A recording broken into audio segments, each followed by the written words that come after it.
At some point, I realized that every passenger in the van was afraid to talk about the same thing. But the scariest part was that I accidentally brought it up myself.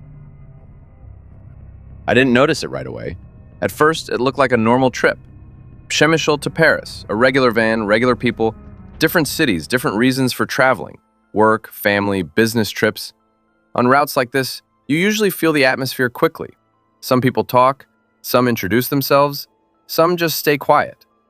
But this time was different. There were 16 passengers in the van, and from the very beginning, I felt a strange silence.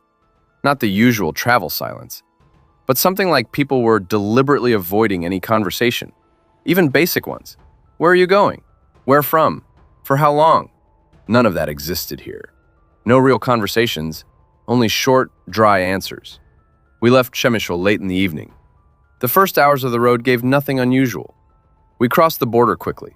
Passengers settled in, some fell asleep, some looked out the window. But one thing immediately stood out: a complete lack of interaction.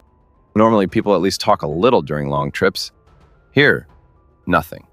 At first, I didn't pay attention to it, but then strange details started to appear. At the first stop, I heard two different passengers say the same sentence: "The important thing is not to mention it during the trip." At first, I thought I had misheard, but an hour later, another person said almost the same thing. And then I realized it wasn't a coincidence anymore. At the next stop, I couldn't hold back and asked, "What exactly are we not supposed to mention?" The man looked at me sharply. "Nothing." "Are you serious?" "Just drive as usual." And he walked away. After that, I started watching the passengers more closely, and I noticed something else. They weren't just avoiding conversation, they were avoiding eye contact, as if any wrong interaction could trigger something better left untouched. Around 2 in the morning, I stopped on the highway, and that's when the first strange thing happened. A woman approached me. Very quietly, she said, "If anyone asks, I wasn't here." I asked again, "What?" She repeated, "I was not on this trip," and quickly walked away. I stood there for a moment, and for the first time, I felt that things were getting beyond strange. When we continued driving, I tried again to talk to the passengers. "Do you all know each other?" Silence. "Is anyone here traveling for the first time?" Again, silence. But I could see they heard me. They simply didn't want to answer, as if there was something forbidden to talk about. And everyone knew it. Around 4 in the morning, I stopped again. I approached a man sitting in the last row. "What is going on here?" He stayed silent for a long time. Then he said, "You really don't understand?"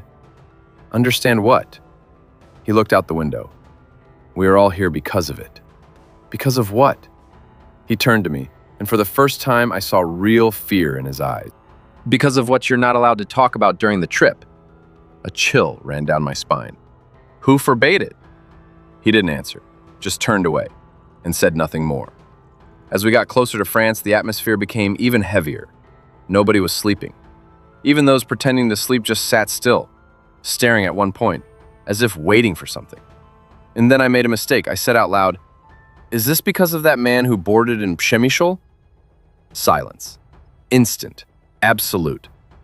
And in that moment, I realized I had touched something dangerous. A woman slowly raised her head. "Don't talk about him." I tried. "Why?" "Just don't."